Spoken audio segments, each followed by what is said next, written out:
एक छोटी लड़की होटल में जागती है और खिड़की के बाहर का दृश्य देखकर चौंक जाती है। 10 मीटर ऊंची सुनामी शहर की तरफ बढ़ रही होती है। तब हम आकाश में उड़ रहे बहुत सारे पंछियों को देखते हैं जो आने वाली तबाही का अंदेशा दे रहे हैं। पानी किनारे की तरफ आने की बजाय उल्टा पीछे की तरफ जा रहा है। तभी लोगों को एहसास होता है कोई भयानक आपदा उनकी तरफ बढ़ रही है और जल्दबाजी में लोग शहर की तरफ भागना शुरू कर देते हैं। तभी एक छोटी बच्ची रास्ते में गिर जाती है और कोई उसकी मदद नहीं करता। सब लोग बिना किसी और की परवाह किए अपनी जान बचाने के लिए भाग रहे होते हैं। तभी उस बच्ची का पिता उसे देख लेता है और उसे अपनी बाहों में कसकर लपेट लेता है और लोगों के पैरों के नीचे दबकर मरने से बचा लेता है। जब पिता और बेटी को होश आता है तो देखते हैं कि सुनामी उनकी ओर तेजी से बढ़ रही है, मगर अब तक काफी देर हो चुकी थी और उनका बचना नामुमकिन था। समंदर का पानी तेजी से शहर में घुस जाता है और ऊंची ऊंची इमारतें कुछ ही पलों में तबाह हो जाती हैं। पूरा शहर पानी में डूब चुका था। लोग चींटियों की तरह भाग रहे थे, मगर वे इतनी भयंकर सुनामी के आगे कुछ नहीं कर सकते। होटल में लड़की का पिता तेजी से अपनी बेटी के कमरे की तरफ भागता है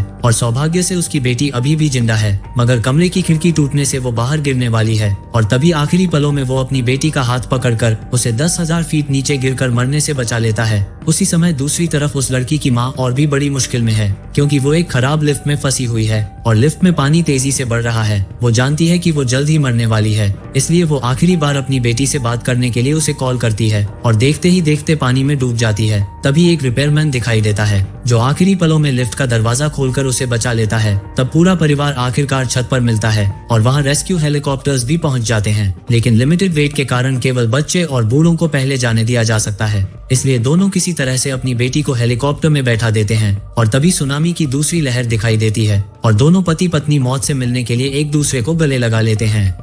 असल में इस भयानक तबाही को पहले ही रोका जा सकता था। यहाँ से हम कुछ घंटे पहले का सीन देखते हैं। यहाँ हमें पता चलता है कि लड़की का पिता एक जियोलॉजिस्ट है। वो मॉनिटर में समुद्र तल में होने वाली उथल पुथल को नोटिस करता है और जल्द ही उसे जापान में आए एक भूकंप की खबर मिलती है। तब वो तुरंत इसके बारे में अपने सीनियर्स को बताता है और जल्द से जल्द समंदर के आसपास के इलाकों को खाली करवाने की रिक्वेस्ट करता है, लेकिन उसका सुपरवाइजर इसे गंभीरता से नहीं लेता और यह कहकर मना कर देता है कि उसके पास साबित करने के लिए कोई निश्चित डेटा नहीं है कि सुनामी आएगी, जिस कारण नेशनल कल्चरल एग्जीबिशन का आयोजन कर दिया गया था और पूरी दुनिया के टॉप लीडर्स और लाखों लोग इसमें हिस्सा लेने वहां पहुंच गए थे। लेकिन उन्हें इस बात का कोई अंदाजा नहीं था कि कितनी बड़ी आपदा आने वाली है। सुनामी के कारण हजारों लोग मारे जा चुके थे और घायल हो चुके थे और कई शहर पूरी तरह से तबाह हो गए थे। पुल पर मौजूद लोग भी समुद्र की लहरों में बह गए थे, लेकिन यह आदमी किसी तरह से बचने में कामयाब रहा और हर जगह अपने रिश्तेदारों की तलाश करने लगा। तभी उसका ध्यान ऊपर एक विशाल जहाज पर गया जो पुल के सहारे टिका हुआ था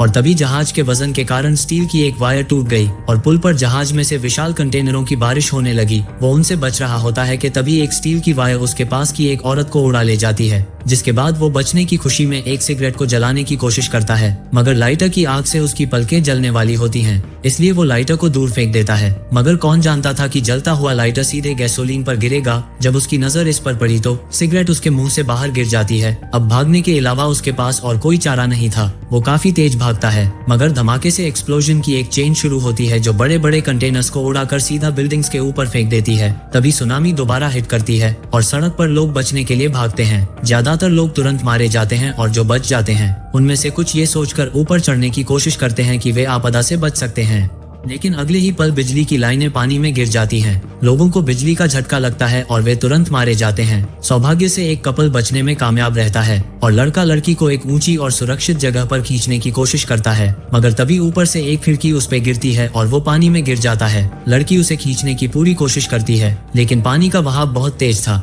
इसलिए लड़की को बचाने के लिए वो उसका हाथ छोड़ देता है और पानी में डूबने लगता है। तभी पोल पर मौजूद आदमी उसे पकड़ लेता है, लेकिन बदकिस्मती से एक तैरता हुआ डिब्बा उस आदमी को पानी में गिरा देता है। तब हम देखते हैं कि बचाव दल के लोग बचे हुए लोगों की तलाश करने में लगे हैं और बचे हुए 2 लोगों को देख लेते हैं। लाइफगार्ड सीधे पानी में कूदता है, मगर तब वो आदमी और औरत पहले बचने के लिए आपस में लड़ना शुरू कर देते हैं। जब लाइफगार्ड तैरकर वहां पहुंचता है तो उसे पता चलता है कि वास्तव में वो लड़की उसकी गर्लफ्रेंड है। तब वो उसे बांधकर ऊपर हेलीकॉप्टर में भेजता है है और इसके बाद आदमी को साथ लेकर ऊपर जाने लगता है। लेकिन वह आदमी ऊंचाई से डरता था, इसलिए स्ट्रगल करने लगता है और फिर से पानी में गिर जाता है। तब तक हवा और लहरें काफी तेज हो गई थी, इसलिए उसका साथी और गर्लफ्रेंड उसे ऊपर आने को कहते हैं। लेकिन अंत में वो दोबारा समुद्र में कूदने का फैसला करता है और फिर से उस आदमी को साथ लेकर ऊपर आने लगता है। लेकिन तभी अचानक लिफ्ट खराब हो जाती है और रस्सी टूटने लगती है। तब वो अपने सहयोगी से पुष्टि करता है कि अगर रस्सी एक आदमी का वजन सह सकती है और सहयोगी हाँ में जवाब देता है। तब लाइफगार्ड एक चाकू की मदद से अपनी रस्सी काट देता है।